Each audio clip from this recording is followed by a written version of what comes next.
ನಮಸ್ತೆ, welcome back to ತರಕಾರಿ ಬುಟ್ಟಿ ವೀಕ್ಷಕರಿಗೆಲ್ಲರಿಗೂ ನಮಸ್ಕಾರ. ನಾನು ನಿಮ್ಮ ವಿಜಯಲಕ್ಷ್ಮಿ. ಇವತ್ತು ನಾನು ನಿಮಗೆ ಮ್ಯಾಂಗೋ ಕುಲ್ಫಿ ಹೆಂಗ್ ಮಾಡಬೇಕು ಅಂತ ತೋರಿಸ್ತಾ ಇದ್ದೀನಿ. ಈಗ ಮ್ಯಾಂಗೋ ಸೀಸನ್ ಅಲ್ಲ, ಬಹಳ ಹಣ್ಣಾಗಿದಾವೆ.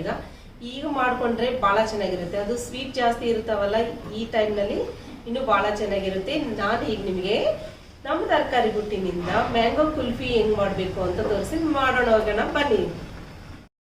ಇಲ್ಲಿ ನಾನು ಒಂದು ಮಾವಿನ ಹಣ್ಣು ತಗೊಂಡಿದ್ದೀನಿ. ಅದನ್ನು ಪೀಲ್ ಮಾಡಬೇಕು. ಇದ್ರ ಮೇಲೆ ಇರೋ ಚಿಪ್ಪೆ ಎಲ್ಲ ತೆಗೆದು ಬಿಡಬೇಕು.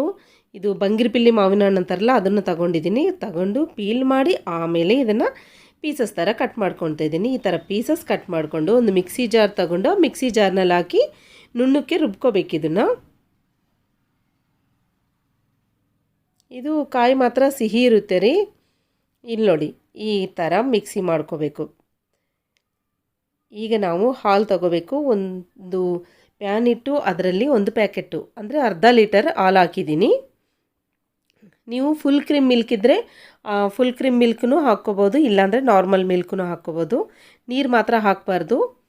ಇದು ನೋಡಿರಿ, ಕುದೀತಾ ಇದೆ ಅಲ್ಲ ಹಾಲು. ಈಗ ಒಂದು ಕಪ್ಪಷ್ಟು ಅಂದರೆ 50 ಗ್ರಾಮು ನಾನು ಶುಗರ್ ಹಾಕ್ತಾಯಿದ್ದೀನಿ. ಇದರಲ್ಲಿ ನಾನು ಶುಗರ್ ಹಾಕಿದ್ದೀನಲ್ಲ, ಈ ಶುಗರ್ ಚೆನ್ನಾಗಿ ಕರಗಬೇಕು. ಈ ಥರ ಚೆನ್ನಾಗಿ ಕರಗಿದ ಮೇಲೆ ನಾವು ಇದರಲ್ಲಿ ಒಂದು ಅರ್ಧ ಕಪ್ಪಷ್ಟು ಮಿಲ್ಕ್ ಪೌಡ್ರ್ ಹಾಕ್ತಾಯಿದ್ದೀನಿ. ಒಂದು 5 ಸ್ಪೂನ್ ಇರುತ್ತೆ, ಇದು ಅರ್ಧ ಕಪ್ ಹಾಕ್ತಾಯಿದ್ದೀನಿ. ಸ್ವಲ್ಪ ಸ್ವಲ್ಪ ಹಾಕ್ಕಂತ ಕಲಿಸ್ಬೇಕು.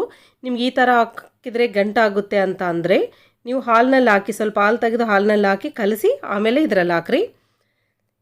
ಇದರಲ್ಲಿ ಸ್ವಲ್ಪ ನಾನು ಇಲಾಚಿ ಪೌಡರ್, ಒಂದು 1/4 ಟೀ ಸ್ಪೂನ್ ಅಷ್ಟು ಇಲಾಚಿ ಪೌಡರ್ ಹಾಕ್ತಾಯಿದ್ದೀನಿ.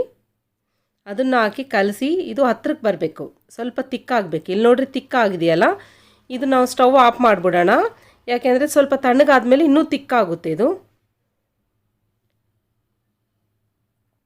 ನೋಡಿರಿ, ತಣ್ಣಗಾಗಿದೆಯಲ್ಲ, ಇದನ್ನು ನಾವು ಮಿಕ್ಸಿ ಜಾರ್ನಲ್ಲಿ ಹಾಕ್ಕೊಳ್ಳೋಣ. ಇದು ಮಿಕ್ಸಿ ಜಾರ್ನಲ್ಲಿ ಹಾಕಿದ ಮೇಲೆ ನಾವು ಮಾವಿನ ಹಣ್ಣು ಪೇಸ್ಟ್ ಮಾಡ್ಕೊಂಡು ಇಟ್ಕೊಂಡಿದ್ದೀವಲ್ಲ, ಆ ಜಲ್ಲಿನೂ ಅದರಲ್ಲಿ ಹಾಕಿ ನಾವು ಮಿಕ್ಸಿ ಮಾಡಬೇಕೀಗ. ನೋಡಿರಿ, 2 ಕಲಸಿ ಮಿಕ್ಸಿ ಮಾಡ್ಕೊಂಡಿದ್ದೀವಲ್ಲ, ಒಂದು ಬೌಲಿಗೆ ತೆಗೆದುಬಿಡೋಣ.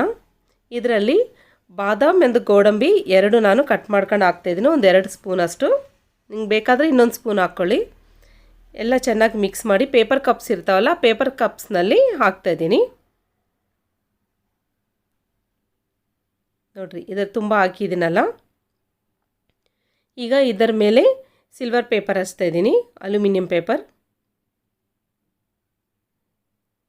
ಇದನ್ನು ಹಾಕಿ ಆಮೇಲೆ ನಾವು ಐಸ್ ಕ್ರೀಮ್ ಸ್ಟಿಕ್ಸ್ ಇರ್ತಾವಲ್ಲ, ಆ ಸ್ಟಿಕ್ಸನ್ನು ಇದರೊಳಗೆ ಇಡಬೇಕು. ಸ್ವಲ್ಪ ಕಟ್ ಮಾಡಿ ಪೇಪರ್ನ ನಾವು ಡೀಪ್ ಫ್ರಿಜ್ನಲ್ಲಿ ಒಂದು 8 ಗಂಟೆ ಕಾಲ ಇಡಬೇಕಿದು.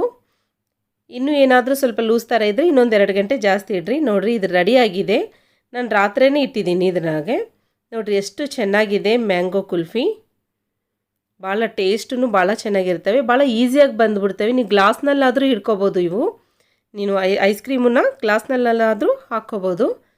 ಈ ಥರ ಪೇಪರ್ ಕಪ್ಸ್ ಇದ್ದರೆ ಪೇಪರ್ ಕಪ್ಸ್ನಲ್ಲಿ ಹಾಕ್ಬೋದು. ನೋಡಿರಿ, ಭಾಳ ಚೆನ್ನಾಗಿ ಬಂದಿದ್ದಾವೆ. ಭಾಳ ಸುಲಭವಾಗಿ ಒಂದು 5 ನಿಮಿಷದಲ್ಲಿ ನೀವು ಪ್ರಿಪೇರ್ ಮಾಡ್ಬೋದು.